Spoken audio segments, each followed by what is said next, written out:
الحمد للہ الذی خلق نبیہ وزینہ بمکارم الوجود وفضلہ بالشفاعۃ الکبریٰ والمقام المحمود واشہد ان لا الہ الا اللہ الملک المعبود واشہد ان سیدنا ومولانا محمدا عبدہ ورسولہ اکرم الخلق واحسن المولود وعلی آلہ واصحابہ المکرمین الی الیوم الموعود اما بعد فاعوذ باللہ من الشیطان الرجیم بسم اللہ الرحمن الرحیم قال اللہ تبارک و تعالی فی القرآن المجید والفرقان الحمید یا ایہا الذین آمنوا قوا انفسکم واہلیکم نارا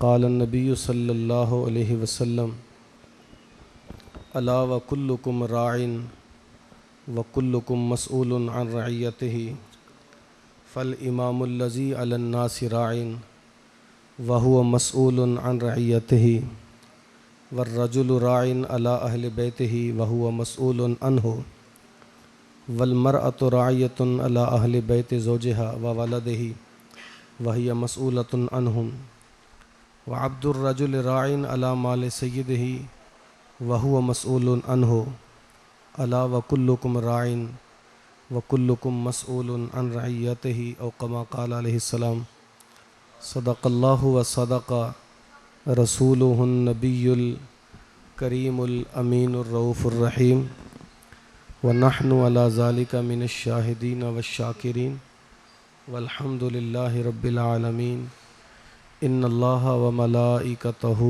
یصلون علی النبی یا ایہا الذین آمنوا صلوا علیہ وسلموا تسلیما درود پاک بآواز بلند الصلاۃ والسلام علیک یا سیدی یا رسول اللہ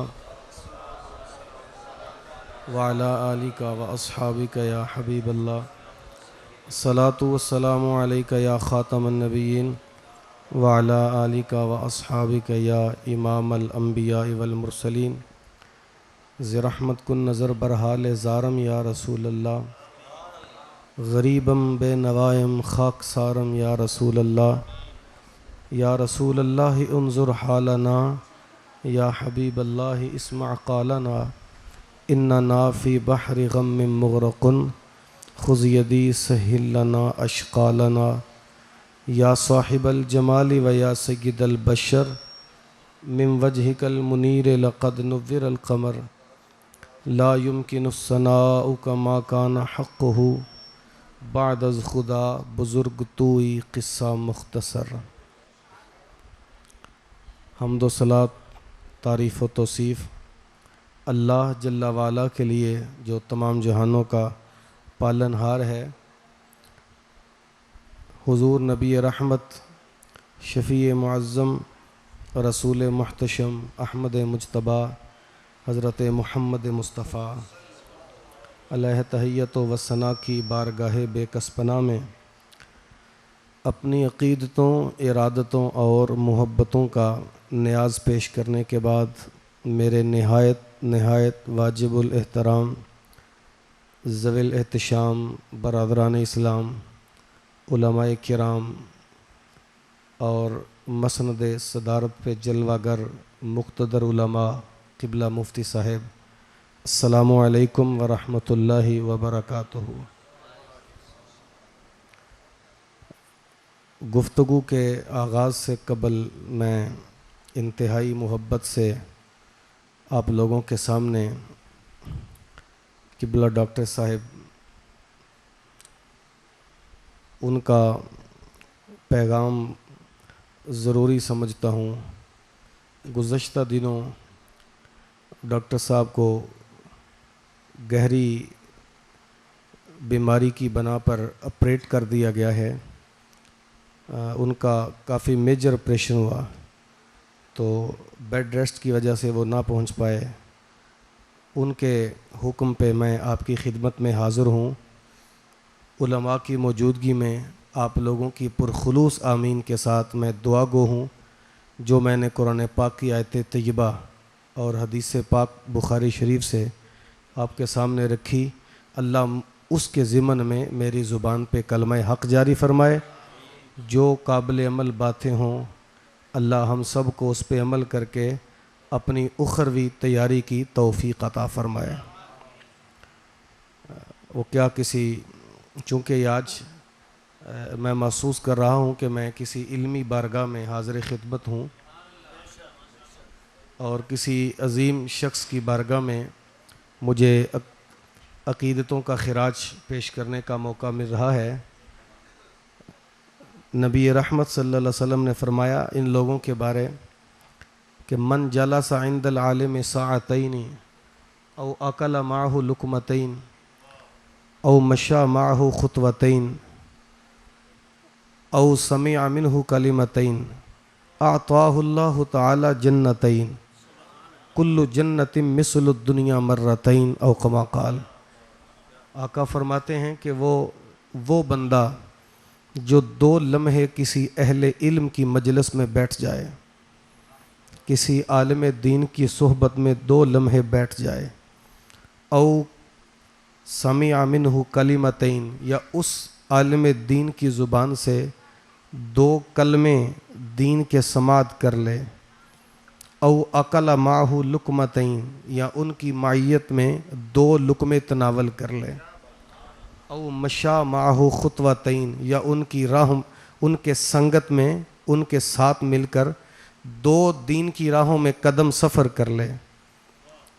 یہ عالم دین کی نہیں، اس بندے کی بات ہو رہی ہے جس نے ان کی صحبت میں 2 لمحے گزارے، یا ان کے ساتھ بیٹھ کر 2 لقمے تناول کیے، یا ان سے 2 باتیں سماعت کر لیں، یا ان کے شانہ بشانہ دین کی راہوں میں 2 قدم سفر کیا، اس بندے کو اعطاہ اللہ تعالی جنتین، اللہ 2 جنتیں عطا فرمائے گا۔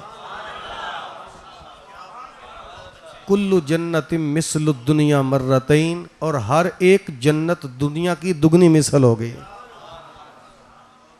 یہ شان ہے خدمت گاروں کی، سردار کا عالم اللہ ایسے لوگوں کا سایہ اس ملت اسلامیہ پہ دراز فرمائے۔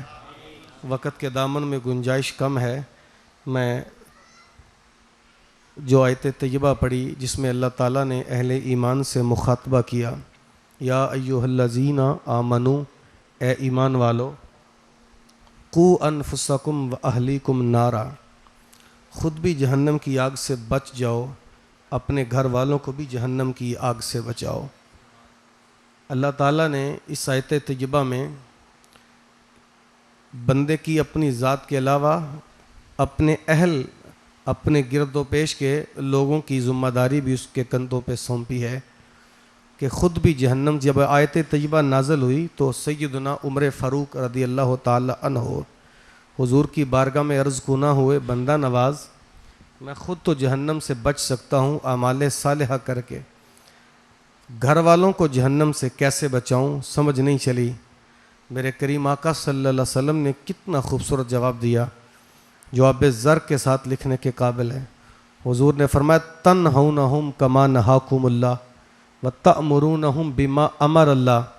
اے عمر، جس طرح اللہ نے تمہیں برائی سے روکا ہے، اپنے گھر والوں کو تم برائی سے روکو، اور جس طرح اللہ نے تمہیں نیکی کا حکم دیا اسی طرح گھر والوں کو نیکی کا حکم دو۔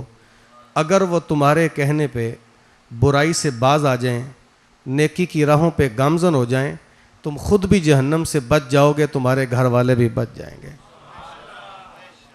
اسلام کا مزاج یہ نہیں ہے کہ ہم خود جو مرضی کریں، دوسرے سے غرض نہیں۔ اگر یہ بات ہوتی تو آقا علیہ السلام پر تو جنت واجب تھی۔ حضور بس کہتے میں خود عمل کروں، لیکن اس امت کی نجات کے لیے اور اس امت کو جہنم سے بچانے کے لیے میرے کریم آقا طائف کے بازاروں سے گزرے، اسی امت کو جہنم سے بچانے کے لیے میرے کریم آقا نے شیب ابی طالب کی گھاٹیاں دیکھیں، اسی امت کو بچانے کے لیے میرے کریم آقا سین حرم میں سجدہ ریز ہیں تو حضور کے اوپر اوجریاں پھینکی گئیں۔ کون کون سا ظلم تھا جو میرے کریم آقا پہ نہ ڈھایا گیا، کون کون سی ظلم کی داستان تھی جو صحابہ رسول پہ نہ ڈھائی گئی، لیکن اس کے باوجود حضور صلی اللہ علیہ وسلم جب عکاظ کے میلے میں ذی المجار کی منڈی میں یا جب وہ سالانہ حج کے موقع پر لوگ جمع ہوتے تو حضور پیغام حق دینے جاتے. تاریخ میں آتا ہے لوگ انگلیاں ٹھونس لیتے کانوں میں, نہیں سنیں گے تیری بات. میرے کریم آقا اس سوچ کے مالک نہیں تھے کہ تمہیں تمہارا دین مبارک ہو, مجھے کیا غرض, میں تو اللہ کا محبوب ہوں. میرے کریم آقا آج میں آپ سے بات کر رہا ہوں, آپ کی نظروں میں میرے لیے محبت کے جذبات ہیں, میرے نام کے نعرے بھی لگاتے ہو, مجھے پیار کے جذبات سے تم نے دیکھا, میرے گلے میں ہار ڈالے گئے. میں بات کروں, آپ سبحان اللہ کہیں تو بات بڑا خوبصورت انداز سے کی جا سکتی ہے, لیکن اس ماحول کا اندازہ کریں جب کوئی بات سننے پہ آمادہ ہی نہ ہو, اس ماحول کے اندر جب سارے مخالف ہوں, تب میرے کریم آقا کہیں لوگو جب ہاتھ نکالو گے تب ہی پیغام حق سنا کے جاؤں گا. میرے کریم آقا صلی اللہ علیہ وسلم نے یہ نہیں کہا کہ کوئی بات نہیں. اسلام کا مزاج یہ ہے کہ ہر بندے کے اوپر ذمہ داری ہے کہ وہ اپنی بھی نجات کا سامان کرے اور اپنے ساتھ والوں کو بھی دین کی تبلیغ. بلغوا انی ولو آیا کا یہی مفہوم ہے. یہ بات کرتے ہوئے حضور نے کسی طبقے کو خاص نہیں تھا کیا, سب کے کندھوں پہ بوجھ ڈال دیا, جو بھی تمہارے پاس ہے اسے آگے منتقل کرو. نبی پاک صلی اللہ علیہ وسلم نے فرمایا الا وکلکم راعٍ وکلکم مسئول عن رعیتہ, خبردار ہر بندہ راعی ہے, نگہبان ہے, اس سے اس کے ماتحتوں کے بارے سوال ہوگا. سب سے پہلے جو حضور نے فرمایا فل امام الذی علی الناس راعٍ, امام لوگوں پہ راعی ہے, اس امام سے ان کے ماتحتوں کے بارے سوال ہوگا. یاد رکھیں امامت بہت بڑا منصب ہے, امامت بڑا عہدہ ہے, اسے معمولی نہ سمجھیں. امامت بہت بڑا منصب ہے. وہ اقبال نے کہا تھا نا, سبق پڑھ عدالت کا, شجاعت کا, صداقت کا, لیا جائے گا کام تجھ سے دنیا کی. صداقت کا سبق اس لیے پڑھ کہ جھوٹا بندہ امامت کا حقدار ہے, عدالت کا اس لیے پڑھ کہ ظالم بندہ بھی امامت کا حقدار ہے, شجاعت کا اس لیے پڑھ کہ بزدل بندہ بھی امامت کا حقدار ہے. امامت ایک منصب ہے, امامت ایک عہدہ ہے جو لوگوں کی باغ ڈھور سنبھالتا ہے. وہ اقبال سے کسی نے پوچھا آپ ہی بتائیں پھر امامت کیا ہے, سنیے اقبال نے حد کر دی. علامہ اقبال فرماتے ہیں تو نے پوچھی ہے امامت کی حقیقت مجھ سے, حق تجھے میری طرح صاحب اسرار کرے. وہی ہے تیرے زمانے کا امام برحق جو تجھے حاضر و موجود سے بیزار کرے, اور دکھا کر موت کے آئینے میں تجھے رخ دوست زندگی تیرے لیے اور بھی دشوار کرے. دے کے احساس زیاں تیرا لہو گرما دے, فقر کی سان چڑھا کے تجھے تلوار کرے. فتنہ ملت بیضا ہے امامت اس کی جو مسلمان کو سلاطین کا پرستار کرے. امامت معمولی نہیں ہے, یہ ہماری سوچ ہے کہ ہم اس کو چھوٹا سمجھتے ہیں. امامت بہت بڑا منصب ہے. وہ حالیہ دانشور گزرا واصف علی واصف, اس نے تنقید بھی کی ہے بڑی ستھری سی. اگر دو جملے آپ توجہ سے سماعت کر لیں گے تو بصیرت ملے گی. وہ کہتے ہیں پہلی بات تو یہ کہ قائدین کی بہتات نے قیادت کا فقدان پیدا کر دیا ہے, اور المیہ یہ ہے کہ ہماری قوم لاکھوں اماموں کے باوجود بھی بے امام نظر آ رہی ہے. اس بیچاری کا امام ہی کوئی نہیں جس کے پیچھے لگ کے اپنی راہیں درست کریں. قیامت کے دن پوچھا جائے گا ان اماموں سے کہ تمہاری اقتدا میں یہ لوگ اپنی راہوں کو درست کرنے آتے تھے, اپنے دلوں کے قبلے درست کرنے آتے تھے, اپنی زندگی کی راہوں کا تعین کرنے کے لیے تمہاری اقتدا میں آتے تھے. لیکن اگر امام کا اپنا کردار اتنا گھنونا ہوا کہ اس نے کسی کی راہ کو درست کیا کرنا ہے, وہ تو خود سیدھی راہ پر نہیں تھا, اس کا اپنا کردار ٹیڑھا تھا, تو بتائیے پھر وہ قیامت کے دن اللہ کی بارگاہ میں کیا جواب دے گا. میاں تیری آنکھوں کے سامنے طوفان بدتمیزی مچتی رہے, تو امامت کے منصب پہ براجما ہو, تیری آنکھوں کے سامنے دین کا مذاق اڑے, تمہاری آنکھوں کے سامنے دین کا تمسخر اڑایا جائے, قرآن کی لوگ حد پھلانگ جائیں, اور لوگ جب میرے کریم آقا کی سنت کی بے حرمتی کریں اور ہم آنکھیں بند کر کے گزر جائیں, ہمیں کیا لگے؟ نہیں, اگر تجھے یہی طبیعت رکھنا تھی تو تجھے امامت کا منصب قبول نہیں کرنا چاہیے تھا. ہم تو اس شخص کے قائل ہیں, ہم تو اس امام کا نام لے کر لوگوں کو قانون بیان کرتے ہیں کہ جو سارا دن جہاد کر کے رات کو مدینے کی گلیوں کا پہرا دیتے تھے.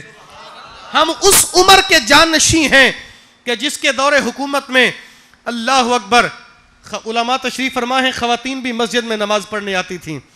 ایک نوجوان کسی خط اور لڑکی کی راہ روکتا رہا, ایک دن اس نے رک کر کے پوچھا میاں تو چاہتا کیا ہے؟ کہا تیرے سے پیار کا تعلق رکھتا ہوں. اس نے کہا کہ یوں کر کہ 40 دن حضرت عمر فاروق کے پیچھے باجماعت نماز پڑھ لے، پھر جس طرح تو کہے گا میں ویسے کروں گی۔ تاریخ کے اوراق پلٹ کے دیکھیں، اس نے کہا کہ تیرے لیے 40 دن نمازیں کیا، تیرے لیے دنیا کا ہر جتن کر دوں، آسمان تک کے تارے توڑ لاؤں، یہ تو ماجرا ہی کوئی نہیں۔ اس نے کہا تو نماز 40 دن پڑھ لے، میں حسب وعدہ تیرے لیے حاضر ہوں۔ 40 دن وہ حضرت عمر کے پیچھے نماز پڑھتا رہا۔ 40ویں دن کی آخری نماز پڑھ کے گزرنے لگا، وہ لڑکی حسب وعدہ وہاں کھڑی تھی، اور وہ نوجوان نظر جھکا کے گزرا۔ کہا او نوجوان، حسب وعدہ تیرے لیے کھڑی ہوں۔ اس نے کہا خیر سے کھڑی رہو، تیری ضرورت نہیں، عمر نے دل کا تعلق اللہ سے جوڑ دیا ہے۔ اسی عمر کے جانشین ہم ہیں۔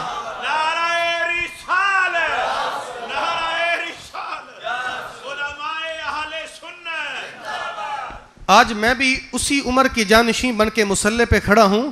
40 سال تک میرے پیچھے نماز پڑھنے والے مسجد کے جب وہ پنکھوں سے جگڑ پڑتے ہیں، انہیں تو وضو کرتے وقت کسی کو جگہ دینے کا سلیقہ نہیں آتا، وہ تو مسجد میں بات کرنے کا ڈھب تک نہیں جانتے۔ اگر ان لوگوں کی زندگی میرے پیچھے نماز پڑھتے پڑھتے بڑھاپا آ گیا، لیکن اگر زندگی نہ سدھری، کل کلا قیامت کے دن کٹہرے میں بھی کھڑا ہوں گا، وہ اللہ کی رسی میرے گریبان تک بھی آئے گی، میاں بتا تجھے منصب عہدہ دیا تھا، تو کن راہوں پہ براجما رہا، تیری آنکھوں کے سامنے لوگ لڑتے رہے، جگڑتے رہے، تو نے مثالیں تو دیں، لیکن کاش تیرا کردار اتنا پاکیزہ ہوتا کہ تو آنکھیں بند کر کے مصلی پہ بیٹھتا، لوگوں کے دل کے اندر چراغاں پیدا ہو جاتا۔ زندگیاں تبلیغ سے نہیں، زندگیاں کردار سے بدلتی ہیں، زندگیاں اپنے کردار سے، اور تبلیغ کردار سے ہو تو زندگی کیا، زندگی کے لیے نور بن جاتی ہے۔ میرے کریم آقا صلی اللہ علیہ وسلم، ویسے شارحین حدیث نے اس حدیث کے تحت بخاری شریف کے اندر لکھا ہے کہ یہاں امام سے مراد امامت کبریٰ ہے، یعنی امامت صغریٰ نماز پڑھانا اور قوم کی باغ ڈھور سنبھالنا امامت کبریٰ ہے، یہاں سے مراد حکمران ہے۔ علماء فرماتے، محدثین نے لکھا کہ جن لوگوں کو اللہ نے منصب اور اقتدار کی کرسی بخشی، کس لیے؟ قوم کی محبتیں، قوم کی گواہیاں، قوم کا اعتماد سمیٹ کر کے وہ لوگ اس اقتدار کی کرسی پہ براجما ہوئے، وہ مت بھولیں۔ قوم نے انہیں اپنا اعتماد دیا، اپنی محبتیں دیں، گواہیاں دیں، لیڈر، راہبر، رہنما منتخب کیا۔ اگر ان لوگوں نے قوم سے انصاف نہ کیا، اس قوم سے غداری کی، ان کے ارمان کچل ڈالے، اگر اس لیڈر نے ان قوم کی جب وہ محبت کا بھرم نہ رکھا، کل قیامت کی، آج میں اور آپ جب ممبر پہ بیٹھتے ہیں، آج جب ہم قوم کو بات کرتے ہیں تو ایک لمحے کے اندر اٹھا کے حضرت عمر کے پاس لے جاتے ہیں۔ ہم نہیں جانتے کہ عمر کس جوان کا نام ہے، یارو عمر تو وہ لیڈر تھا کہ جہاں جہاں سے گزر جاتا ہے، میرے کریم آقا فرماتے ہیں شیطان بھی بھاگ جاتا تھا۔ حضور نے فرمایا لو کان بعدی نبی لکان عمر بن الخطاب، اگر میرے بعد کوئی نبی ہوتا تو عمر بن خطاب ہوتا۔ عمر تو وہ لیڈر تھا جو کاغذ کے چٹے دامن پہ چند لفظ لکھ دیتا، نیل کی موجیں بھی پریشان ہو جاتی تھی۔ اللہ اکبر۔ ارے وہ جب مدینہ طیبہ کی سرزمین پہ زلزلہ آیا تو درہ مار کے کیا کہا؟ افر الارض الم اعدل الیک، کیوں کانپتی ہے؟ عمر تیری چھاتی پہ عدل نہیں کرتا؟ یہ نہیں کہا کہ قوم نے کیا کیا، کہا نہ کانپ، کیوں کانپتی ہے؟ میں نے تیری چھاتی پہ عدل نہیں کیا۔ وہ بندہ جس کے دور حکومت میں عزتیں لٹ جائیں، جس کے دور حکومت میں جوان لڑکی پارلیمنٹ کے سامنے بدن کو آگ لگا لے، جس کے سامنے پورا خانوادہ قتل کر دیا جائے، جس کے سامنے بچوں کے چھوٹے چھوٹے بچوں کے چیتھڑے دیواروں سے چپکتے رہیں، جس کی آنکھوں کے سامنے پورا خانوادہ لٹ جائے، اور وہ کئی دن بعد پیغام دے کہ میں مرنے والوں کے غم میں برابر کا شریک ہوں۔ میاں تیرے چند لفظ مرنے والوں کا مداوا نہیں ہے، وہ کس منہ سے عمر کی بات کر؟ اللہ اکبر۔ میں نے کتاب میں پڑھا حضرت عمر فاروق رضی اللہ تعالیٰ عنہ کے دور میں مدینہ طیبہ سے 1000 میل دور ایک بستی میں بکریاں چرانے والا چرواہا کیا دیکھتا ہے، ایک بھیڑیا نمودار ہوا، اس نے بکری کو چیر پھاڑ کے ٹکڑے ٹکڑے کر دیا، بھاگا گیا بستی والوں کا کہنے لگا لوگوں سنو امیر المؤمنین عمر انتقال کر گئے۔ لوگ حیران ہو گئے، کہاں تو، کہاں امیر المؤمنین، کہاں مدینہ طیبہ، کہاں تیری بستی، تجھے اس سانحے کی خبر کیسے ملی؟ کہنے لگا ہاں لوگوں میں جانتا ہوں کہاں میں کہاں نگہت گل، باد صبا تیری مہربانی. میں جانتا ہوں کہ میری پہنچ میری اپروچ نہیں وہاں تک، لیکن کئی برس گزر گئے مجھے اس صحرا میں بکریاں چراتے، کسی بھیڑیے میں جرت نہیں تھی. آج اگر بھیڑیے نے جرت کر کے میری بکری پہ حملہ کیا، یہ بات اس بات پہ دلیل ہے کہ عمر زندہ نہیں رہا ہے. آج کے درندے اس معاشرے کے اندر دندناتے پھر رہے ہیں، اور میں کہوں کہ میں عمر کا جانشین ہوں، مجھے اپنے اندر من میں اتر جانا چاہیے. اگر میں نے حضرت عمر کا نام لے کر لوگوں کو باغ دکھائے، اور ان لوگوں کو میں سڑکیں اور گلیاں اور نالیاں بنانے کے منصب پہ فائز نہیں، میں چوک بنانے کا مجاز نہیں، میں اس چوک کو ان نوجوانوں سے پاک کر دوں کہ جو گلیوں بازاروں چوکوں پھٹوں اور حماموں پہ بیٹھ کر گزرنے والی میری ماں بہن کی عزت کو داغدار کرتے تھے، میں ان لوگوں کی نظروں کو پاک باز کر دوں، میں ان ماں بہنوں کے پردے کی حفاظت کروں. مجھے ہر چیز نظر آنی چاہیے. اگر آج میں نے ان لوگوں کا لحاظ نہ رکھا، کل کلا قیامت کے دن اللہ سوال کرے گا بتا تو نے قوم سے کیا سلوک کیا. فل امام الذی علی الناس راعٍ، حضور فرماتے ہیں رائی اگر امام ہے تو اسے کٹہرے میں کھڑا کر کے اللہ پوچھے گا. میرے پاس وقت کے دامن میں گنجائش کم ہے، میں بات آگے بڑھانا چاہتا ہوں. ہر بندہ چونکہ رائی امام نہیں ہوتا، وہ کرسی پہ مقتدر یا وہ نہیں اقتدار پہ براجمہ نہیں ہوتا. حضور فرمایا والرجل راعٍ علی اہل بیتہ وہو مسئول عنہ، وہ نہیں حکمران تو نہ صحیح اپنے گھر کی چار دیواری کا محافظ تو ہے. اس بندے سے گھر کی چار دیواری کے بارے سوال ہوگا. 5 مرلے کا گھر جس سے نہیں سدھرتا، وہ ملک چلانے والے کو گالی نکالنے کا مجاز ہے، اسے اپنے اندر اترنا چاہیے.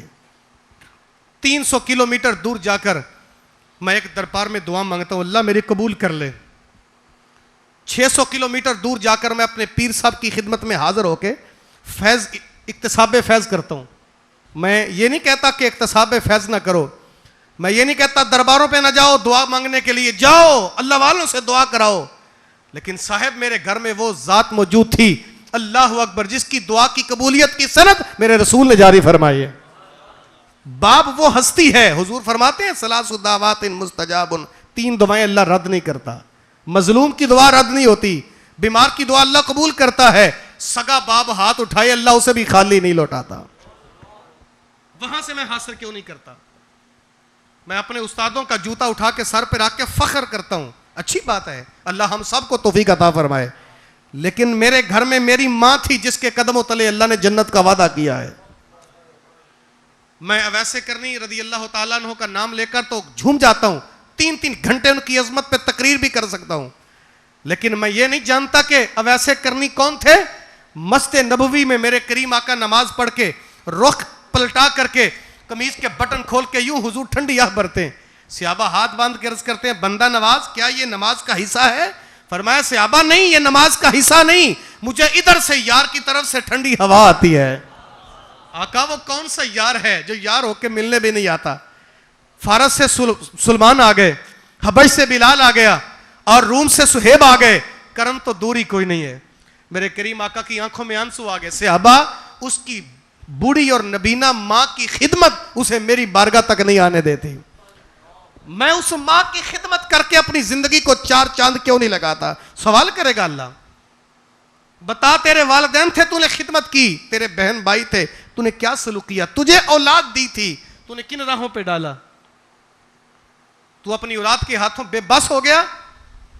یاد رکھیں اولاد زندگی کا پراپرٹی اثاثہ نہیں ہے، بینک بیلنس اثاثہ نہیں ہوتے، برادری اثاثہ نہیں.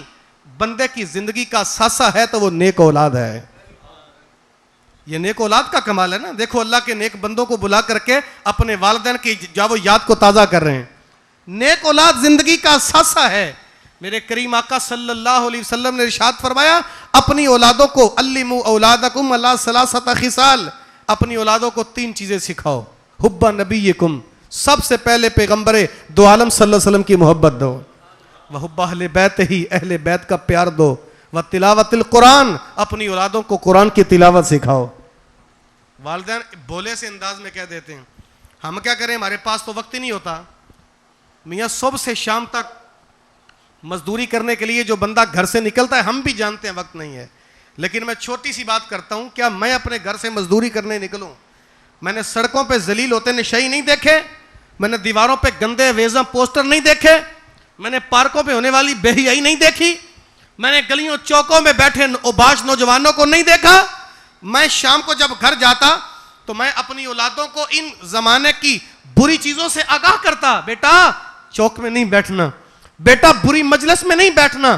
میں اپنی اولادوں کو, جہاں رات ہمارے دیہاتوں کے اندر بچوں کو سلانے کے لیے جو والدین ہوتے ہیں نا, وہ کبھی مغل بادشاہ کی کہانی, کبھی جو وہ آل تاتار کا قصہ, آل ساسان کی کہانیاں سناتے ہیں. اگر اولاد کی تربیت پیش نظر ہو تو جہاں اولادوں کو بادشاہ کی کہانیاں سناتے ہیں, کاش ہم نے میدان کربلا میں علی اصغر کی کہانی سنائی ہوتی, کاش ہم میدان بدر میں صحابہ کے کارنامے سناتے. آج ہمیں محمد بن قاسم مانگنے کی ضرورت نہ ہوتی, اللہ ماں کی گودیوں کو ویسے ہی ہرا فرما دیتا.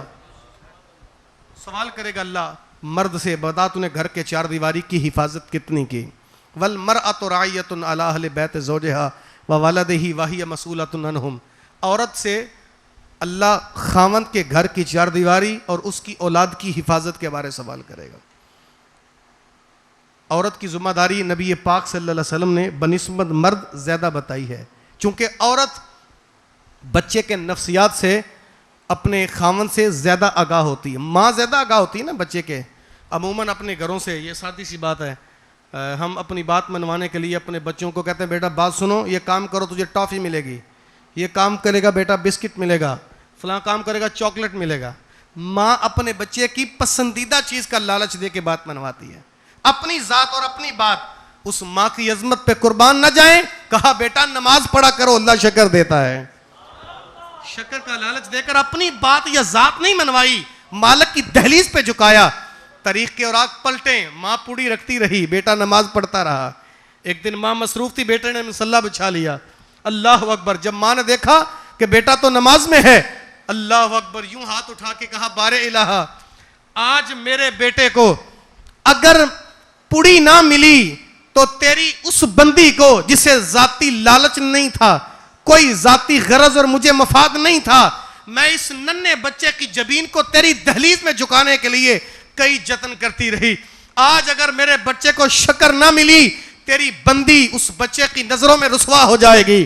یارو یاد رکھیں, جب ماں کے ہاتھ اٹھ جائیں, ضروری نہیں کہ ماں اتنی پاک دامن ہو کہ رابعہ بصری کا درجہ ہو, یا اتنی پڑھی لکھی کہ پروفیسر ہو. نہیں نہیں, پینڈو ان پڑھ دیہات کی رہنے والی ماں, آپلے تھاپتی ماں, گوبر سے آلودہ ہاتھ اٹھا دے, اللہ اسے بھی قبول فرما لیتا ہے. اولاد کے لیے اٹھے ماں کے ہاتھ کبھی رائگاں نہیں جاتے. تو فرید الدین کی ماں تو پاک دامن تھی. اللہ اگر بچے کو شکر نہ ملی, تیری بندی رسوا ہو جائے گی. حاطف سے آواز آئی, تو ایک ماں ہے جس کے سینے میں ممتا بھی ہم نے رکھی, گھبرا نہیں, ہم 70 ماؤں سے بھی زیادہ پیار کرتے ہیں. آج مسلح ہمارے بلبوتے پہ بچھایا ہے, دیکھ ہم فرید الدین کو دیتے کیا ہیں. تاریخ بتاتی, جب نماز سے فارغ ہو کر کے فرید الدین نے مسلح اٹھایا, جتنی جگہ مسلح تھا اللہ نے ساری جگہ ہی گنجے شکر کر دی. اگر ماں ایسی ہو,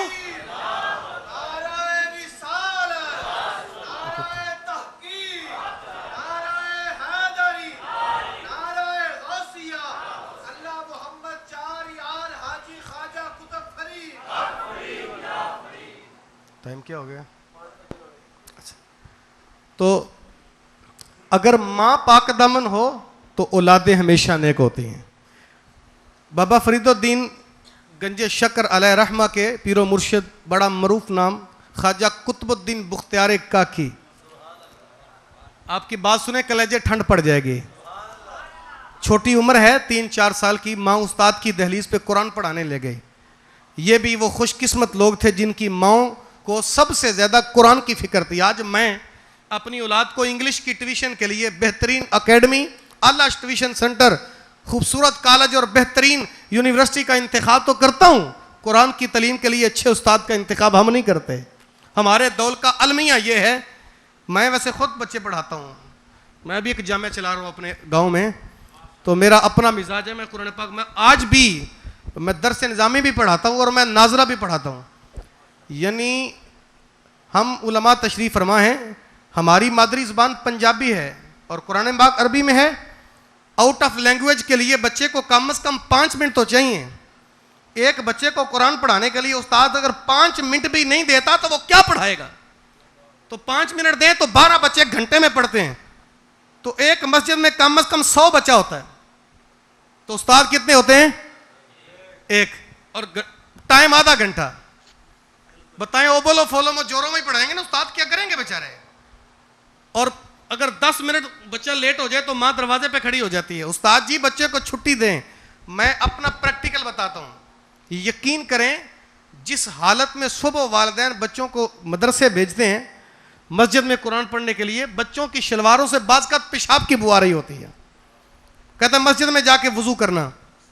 اور وہی بچہ جب 5 منٹ لیٹ ہو جائے تو ماں لینے کے لیے آ جاتی ہے، قاری صاحب چھٹی دیں.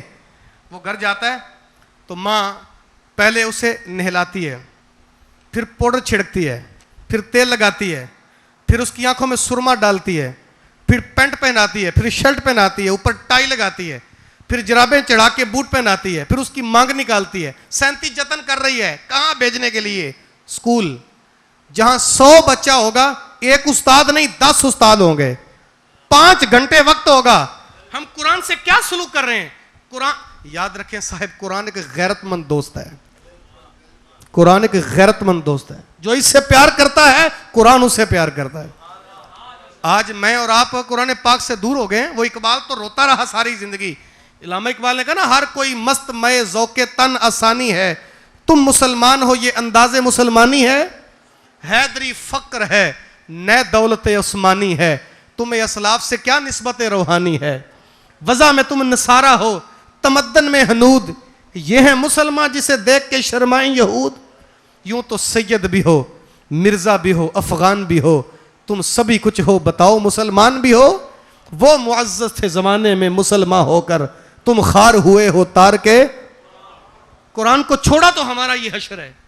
آج اگر جس عرب کے جس خطے کے لیے کو اللہ نے قرآن کے نزول کے لیے منتخب کیا، قرآن کے نزول کے لیے اللہ نے جس خطے کا انتخاب کیا وہ عرب کا خطہ. علماء تشریف فرما ہے مفتی صاحب، جہاں کے رہنے والے لوگ شکل و صورت میں انسان تو تھے، ان کا انسانیت سے دور کا تعلق بھی نہیں تھا.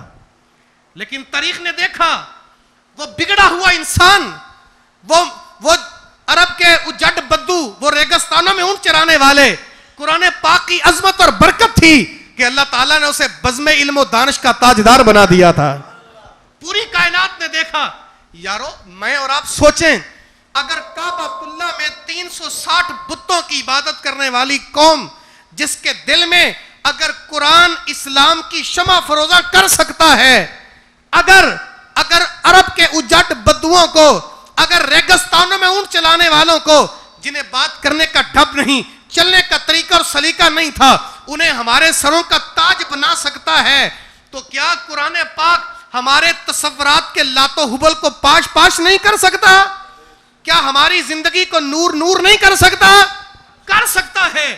شرط یہ ہے کہ ہم قرآن کی قیادت کو قبول کر لیں، ہم قرآن کے دامن سے جڑ جائیں، پیار کریں قرآن پاک سے. مولانا روم نے تو بات ختم کر دی کہ گر تمی خواہی مسلمہ زیستن، نیست ممکن جز بقرآن زیستن. اگر مسلمان بن کے جینا چاہتا ہے صاحب، قرآن کے بغیر جینا ممکن نہیں ہے. تو حضرت قطب الدین بختیار کاکی 3 سال کے تھے تو ماں قرآن پڑھانے استاد کے پاس لے گئی. تو استادوں نے کہا بیٹا پڑھو الحمدللہ رب العالمین الرحمن الرحیم. معصوم سا بچہ ہے، مسکرا کے کہنے لگا استاد جی یہ پارا تو مجھے زبانی آتا ہے. بیٹا پڑھو سیقول السفہاء من الناس ما ولاہم. کہا استاد جی مجھے یہ پارا بھی زبانی آتا ہے. بیٹا پڑھو تلک الرسل فضلنا بعضهم علی بعض. کہا استاد جی یہ بھی آتا ہے. استاد کی دہلیز پہ پہلے دن بیٹھ کر بچے نے 14 پارے زبانی تلاوت کر دی ہے. حیران ہو کے استاد نے پوچھا بیٹا اتنا خوبصورت قرآن پڑھتے ہو، جن استادوں سے 14 پڑھے تھے باقی 16 بھی پڑھ لیتے؟ بیٹا کہنے لگا استاد جی میں تو کسی استاد کے پاس گیا ہی نہیں. بیٹا استادوں کے بغیر 14 پارے تو نے کیسے پڑھ لیے؟ سنیے، اپنے اندر اتر جائیں، اپنے من میں اتر جائیں، اپنے ضمیر کی عدالت لگا کے اپنے من سے فیصلہ مانگیں ہم کن راہوں کے مسافر ہیں. کہا استاد جی میری والدہ 14 پاروں کی حافظہ تھی، فجر اور تہجد پڑھنے کا معمول رکھتی ہے، وہ روزانہ فجر کے بعد 14 پارے پڑھتی تھی. سن سن کے 14 پارے میں نے ماں کی گود میں ہی حفظ کر لیے تھے. ماں پاک دامن ہو تو اولاد یا فرید الدین جیسی یا بختیار کاکی جیسی پیدا ہوتی. آج ہم لوگ, آج کی ماں, اس کا انداز تربیت کیا ہے؟ میں بھی چاہتا ہوں میری گودی میں امام غزالی آ جائیں, میرا بیٹا بھی علامہ اقبال بن جائے. آج میں بھی چاہتا ہوں اللہ ہمیں کوئی محمد بن قاسم دے دے. لیکن ماں اپنے بچے کو دودھ پلاتی ہے اور سامنے رقص کرتی ننگی تصویریں اس کے سامنے ہوتی ہیں. بتائیں ایسی ماں کی گودیوں میں صلاح الدین ایوبی پیدا نہیں ہوتے؟ اللہ اکبر. امام شافعی علیہ رحمہ, آپ کے گھر امام محمد ایک دن مہمان آ گئے تو امام محمد کہنے لگے شافعی میں رات کا کھانا کھاتا ہوں وہ پیٹ میں حجاب بنتا ہے تو مجھے وضو کی حاجت ہوتی ہے, پانی میرے پاس رکھ دینا. پرانے وقتوں میں پانی دور کنووں سے لانا پڑتا. امام شافعی نے کٹورا بھرا اور امام محمد کے سرانے رکھ دیا. ساری رات امام محمد محوے مطالعہ رہے. جب تہجد کا وقت آیا امام شافعی آئے, دیکھا کہ پانی تو ویسے ہی پڑا ہے. پریشان ہو گئے, شاید پانی پاک نہیں تھا. حضرت کو مسئلہ تھا, وضو نہیں کیا. امام محمد کہنے لگے شافعی میں خود پریشان ہو گیا, میں نے گزشتہ شب کھانا بھی مزیدار ہونے کی وجہ سے معمول سے زیادہ کھا لیا, لیکن ساری رات وہ کھانا پیٹ میں حجاب بنا ہی نہیں, وہ جاتے ہی جیسے نور بن گیا. اللہ, مجھے وضو کی حاجت ہی نہیں ہوئی.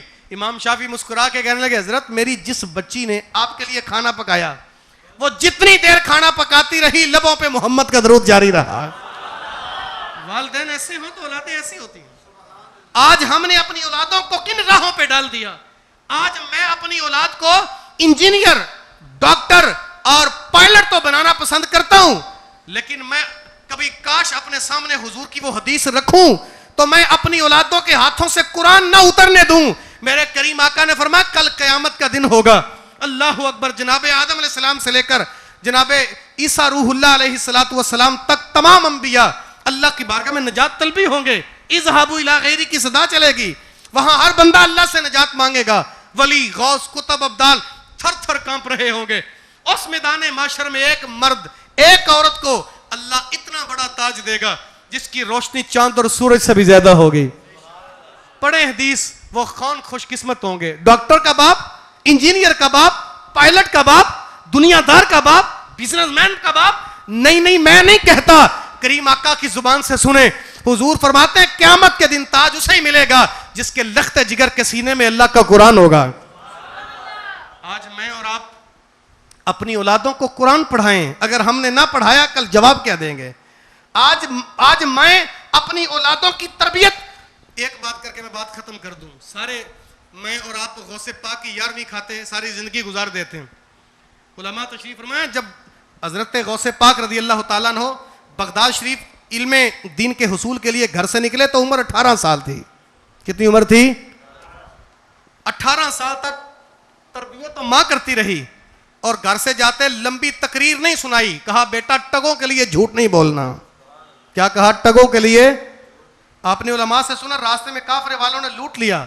کسی نے پوچھا بیٹا تیرے پاس کیا؟ کہا اللہ کے فضل سے 40 دینار ہیں. کہا کدھر ہے؟ کہا اماں نے بغل میں سلائی کر دیے تھے. وہ حیران ہو گیا, لوگ چھپاتے ہیں یہ بتاتا ہے. گرو کے پاس لے گیا, کہا کہ یہ کیسا نوجوان ہے, یہ ہر بات کو خود واضح کرتا ہے. کہا بیٹا تو چھپا لیتے. کہا میری اماں نے گھر سے چلتے وقت کہا تھا بیٹا ٹگوں کے لیے, سب کہیں ٹگوں کے لیے, یہ جھوٹ کے لفظ سے ہم جھجکتے ہیں. ماں نے کہا تھا بیٹا ٹگوں کے لیے. ایک بات یہاں کرتا جاؤں, میں یہاں سے تقریر کر کے گھر جاؤں تو رات بھر کا جگراتا تھا, صبح سو جاؤں, بیوی سے کہوں کہ جو بھی ہے اسے کہہ دینا کہ میں سو رہا ہوں. میرے یار نے دروازے کو دستک دی, باریک سی بات ہے, تو میری بیوی نے بچے سے کہا کہ جاؤ کہو کہ انکل ابو جی گھر پہ. بولی ابو جی گھر پہ, جبکہ بیٹا جانتا ہے کہ ابو اندر محو استراحت ہے. اس نے جا کے کہہ دی انکل ابو گھر پہ نہیں ہے. انکل چلے گئے, ماں بھی مطمئن ہو گئی, اب باپ بھی سویا رہا. ایمان سے بتائیں اس بیٹے کو جو ہماری طرف سے خاموش پیغام پہنچا ہے وہ بیٹا کیا کہے گا کل قیامت کے دن؟ وہ بیٹا جس کو ہم نے اپنی زبان سے جھوٹ کا پیغام دیا, جسے ہم نے اپنی زبان سے جھوٹ سکھلایا, وہ بیٹا کل کیسے غوث پاک بنے گا؟ وہ بیٹا کیسے امام غزالی بنے گا؟ ادھر تو ماں نے کہا بیٹا جھوٹ نہیں بولنا. اس ایک جملے نے پورے قافلے والوں کو ہدایت دی. حضرت غوث پاک رضی اللہ تعالیٰ عنہ نے قافلے والوں کو 3 گھنٹے کا بیان تو نہیں سنایا, سچائی پہ دلائل تو نہیں دیے. یاد رکھیں سب سے پہلی درسگاہ, بولیے, سب جانتے ہیں, بولیے, تو جس کو علامہ صاحب تشریف فرما ہے پہلی کلاس کا سبق یاد نہ ہو وہ اگلی کلاس میں کامیاب. صاحب جسے ماں کی گود کا سبق یاد نہیں ہوتا وہ آگے کامیاب کیسے ہوگا؟ جن لوگوں نے ماں کی گود کا سبق یاد کیا آج ہم اسے بابا فرید کہتے ہیں, آج اسے ہم بختیار کاکی کہتے ہیں, آج اسے ہی غوث پاک کہا جاتا ہے, آج وہی غوث جلی اور وہی مہر علی ہے جنہوں نے ماں کی گود کا سبق یاد کیا. ہم اگلی کتابیں پڑھ گئے, ہم نے ماں کی گود کا سبق بھلا دیا. میری دعا ہے اللہ ہمیں اپنی گودی میں پالنے والے بچوں کو سچائی کا درس دینے کی توفیق عطا فرمائے. میرے کریم آقا صلی اللہ علیہ وسلم نے 40 سالہ جو نبوت کی دلیل ٹھہرایا تھا اپنا کردار, ان میں واضح 2 ہی چیزیں تھیں, ایک صداقت اور دوسری امانت داری. اللہ کی بارگاہ میں میری دعا ہے اللہ ہمیں اپنی اولادوں کی قرآن کی نہج پہ تربیت کرنے کی توفیق دے. صاحب آج میں اور آپ اگر اپنی اولادوں کو قرآن نہ پڑھائیں گے تو کل قبر میں روشنیاں نہیں ہوں گی, کل قبر میں جن اولادوں کی زبانوں پہ قرآن آ جائے ان کی قبریں کبھی اندھیر نگری نہیں ہوتی. ایک چھوٹا سا واقعہ سماعت کر لیں, میں بات ختم کر دوں. ہمارے ایک بزرگ ہیں ڈسکے کے رہنے والے, وہ کہتے ہیں میں اسلام آباد سے چلا, بس پہ سوار ہوا, بڑا خوبصورت واقعہ انہوں نے ہمیں خود سنایا. وہ کہتا ہے رات کا سفر تھا, میں بس پہ سوار ہوا تو مجھے اتفاق کے ساتھ ڈرائیور کے قریب ہی سیٹ ملی. تو جب اس نے بس چلائی تو کوئی ٹیپ نہ لگائی, میں نے سوچا اسے نیند آ جائے گی, میں باتوں میں لگاتا ہوں. میں یوں قریب ہوا تو اس نے مجھے یوں چپ کا اشارہ کیا تو میں پیچھے ہٹ گیا. میں نے سوچا کہ سفر کی دعا یا کوئی وظیفہ پڑھتا ہوگا. 10 منٹ گزر گئے, میں نے پھر جرت کی, میں قریب ہوا بات کرنے کے لیے, اس نے پھر چپ کا اشارہ کر دیا, میں پیچھے ہٹ گیا. المکثر میں وقفے سے بات کرنے کی جرت کرتا رہا, جیسے ہی میں آگے بڑھتا وہ یوں اشارہ کرتا تو میں ہٹ جاتا. میں گجرانوالہ 3 گھنٹے میں پہنچ گیا. میں اترنے لگا پنڈی بائی پاس پہ, تو وہ جو کہنے لگا بابا جی کیا مسئلہ ہے؟ میں نے کہا بیٹا مجھے تو کوئی مسئلہ نہیں, میں تو ویسے ہی تیرے سے بات کرنا چاہ رہا تھا, تو بتانا پسند کرے گا. میں اسلام آباد سے دیکھتا رہا, تیرے لب مسلسل جنبش میں رہے, تو کیا کر رہا تھا؟ اس نے کہا بابا جی میں قرآن کا حافظ ہوں, اسلام آباد سے لے کر فیصل آباد تک 15 پارے جاتے ہوئے پڑھتا ہوں, 15 واپسی پڑھتا ہوں. یارو جن کی زبان پہ ایسے قرآن جاری ہو ان کے والدین کی قبریں اندھیر نگری نہیں بنتی. دعا کریں اللہ اپنی اولادوں کو ایسے قرآن پڑھانا نصیب فرمائے, اور ایسے ہی ہماری اولادیں نہ ختم دلوائیں. 5 وقت اللہ کے گھر میں جا کے یہ کہہ دیا کریں ربنا اغفر لی ولی والدی, اللہ میرے والدین کی مغفرت فرما دے. تو کل کلا اللہ والدین کی مغفرت فرمائے گا. اللہ مجھے اور آپ کو عمل کی راہیں عطا فرمائے. کار ما آخر شدو آخر سے ما کار نہ شد, مشت خاک ما غبارے کوچائے یار نہ شد. وسعت دل تو بہت تھی, وسعت صحرا کم تھی, اس لیے مجھ کو تڑپنے کی تمنا کم تھی. دل کے ارماں ابھی تک نہ پورے ہوئے تھے, غضب ہو گیا کہ سحر ہو گئی. وآخر دعوانا الحمدللہ.